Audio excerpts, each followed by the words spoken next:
A man discovers a shocking truth when he sees his wife come to pay her respects at her own funeral and follows her to find out why she did it. "I'm not gonna cry, I'm not gonna cry, I'm not gonna cry," Kevin Drew repeatedly chanted to himself, trying to hold his tears at bay. "My son is probably watching. I need to be strong for him." He was not going to break down, but his tears came unbidden as he watched them lower his dead wife into her freshly dug grave. Kevin would never forget the smell of the upturned soil. His wife, Mercy, passed away earlier that week in a car crash, so the burial took place a few days later. Not enough time for Kevin to empty his reservoir of tears, and so they kept falling as she was lowered into the ground. The tragedy devastated Kevin and his son John because they had loved the woman very much. That day, as they stood before her grave, they both wept bitterly despite Kevin's attempts not to. Both father and son were inconsolable, and eventually people who had attended started leaving one by one. Later, Kevin got his 15-year-old son to go, but he stayed behind, not quite ready to say goodbye. He remained there by her grave, reminiscing about the memories they had together until sunset. When it got too dark to see, he stood up to leave and had taken several steps when he heard footsteps behind him. When he looked back, he caught sight of a woman dressed in an all-black ensemble, and she was walking towards his wife's grave. Kevin had been walking the other way, but he slowed his steps intentionally so he could better observe her. She had a tall and slender figure that looked similar to his wife's. Even their gaits matched. He tried to get a glimpse of her face without looking too suspicious, but it was mostly obscured by the large fedora hat she wore. "It can't be Mercy," he thought. "It's just my imagination playing tricks on me." Still, he kept watching the woman, and he saw that when she reached the grave, she collapsed on her knees in tears. "Paffed?" Kevin scoffed. If she cared so much about her, why was she absent from the funeral?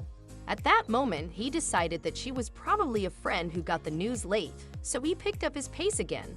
He had gone a few more steps when he threw another glance over his shoulder and froze. The mysterious woman had taken off her hat, revealing her face. She did not just look like his wife, she was his wife. Kevin stood there watching her with his heart thudding so loudly. He wondered how she didn't hear it. He had no idea what to do, so he stood there watching until she took her leave some minutes later. As soon as the woman walked out of sight, Kevin shook himself and decided he had to verify if he had really seen what he had. That decided, he dashed in the direction she went, but he was just in time to see her get into a red Ford, but not before he saw a slip of paper fly out of her bag. After she drove off, he walked to the spot she had been parked at, and he found a receipt from a store about 75 miles from the graveyard. Kevin convinced himself to follow her trail, so he kicked his car and drove to the small town where the store was. The town was small in Texas, so it wasn't long before he located the store. When he entered, he walked to the counter and showed the cashier a photo of his late wife. "Have you seen this lady?" he asked. "That's Mary," the cashier answered. "She moved some days ago." "Why? Is she in some sort of trouble?" "No, that's not it at all. I just want to have a word with her." "Do you know where she currently lives?" "Yes, I do. It's a small town. Everybody knows everybody. I've heard she got a room at Rosie's Airbnb. Any cab will get you there." "Thank you, Mrs. Jill," she supplied. "Nice to meet ya. I appreciate the help," Kevin said before walking out of the store. He got a cab to take him to the Airbnb, where he got Rosie, the chatty owner of the establishment, to tell him what room she was staying in. He got no reply when he knocked on the woman's door, but he noticed the curtain move. Someone had just peeped at him. Kevin stood rigid and stunned. He could not believe his wife was truly alive, but he touched her face. She was right there before him, begging his forgiveness. But for what? He rapped his knuckles on the door again, and after a few moments, the graveyard lady stepped out and into his arms. "I'm very sorry," she cried. What is there to be angry about when she lives, he wondered. Then it occurred to him that it means she faked her death. How? Why did you do this? To me? To our son, our family? He asked, his anger multiplying with every word he spoke. "Oh, baby, this is all my fault. I shouldn't have done what I did," she said. "What do you mean?" he asked, pushing her away from him, ending the hug. "Spill everything, now."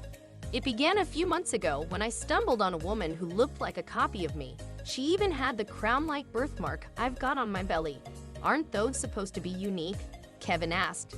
You should come in, it's not a short story, she told him. It took hours, but at the end of their conversation, Kevin understood what drove her to fake her death. We got along because it was so uncanny and met up more times after that to talk about how we have the same face. One time, she revealed how difficult life had been for her since she was abandoned as a kid. Why did that happen? Kevin asked. I think our mom couldn't afford to raise 2 kids at the time, Mercy replied. That's depressing, Kevin pointed out. My thoughts exactly, and that's why I tried to support her by giving her money or buying her things each time we met. And you kept all these to yourself. I apologize for not telling you, Kev. I just wanted to be certain first. That excuse is a weak one, but continue your story, he said. She started threatening me after I refused to increase the amount of money I usually gave her. Threats? Yes, she wished to live a luxurious life, but at my expense. She believed things would have turned out well for her had she not been abandoned. I started to avoid her then, and the threats became blackmail. I couldn't satisfy her. She didn't want the small house I wanted to get her, and the money I gave her freely was no longer enough. We were in the car one day, and a debate broke out then. She threatened to kidnap our kid. That pissed me off and made me say hurtful things, which also got her furious, and we ended up fighting. I took my eyes off the road for too long, and we crashed into a ditch, then I blacked out. When I came to, she was dead.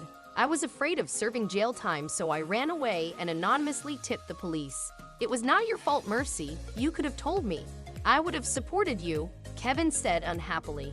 I'm sorry, babe. I made some mistakes and caused you and John pain.